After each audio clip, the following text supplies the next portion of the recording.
Kim Chu nakahanap na ng couple na nagde-date. Paolo Abilino pinlex ni Kim Chu bilang part ng kanyang birthday month.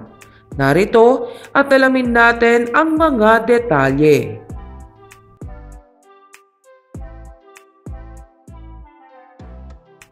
Matapos mabunot kanina si Kim sa random act of kindness na maghanap ng magjowang nagde-date, ay agad na nilibot ni Kim Chu ang isang lugar.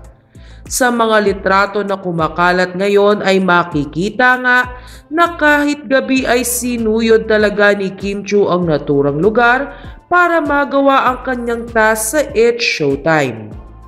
Makikita din dito na ini-interview na ng aktres ang kanyang mga nahanap. Excited naman na ang madlang people na mapanood bukas ang ginawa na ito ni Kim Chu. Anila ay paniguradong maraming hugot ang aktres sa bawat couple na pinili nito.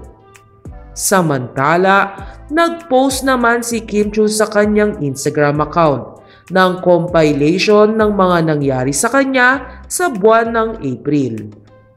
Agad naman na napansin ng Kim Pao fans ang solo picture ni na Paolo Abilino at Kim Chu noong nagpa-dinner ang aktor sa lahat ng cast ng What's Wrong with Secretary Kim.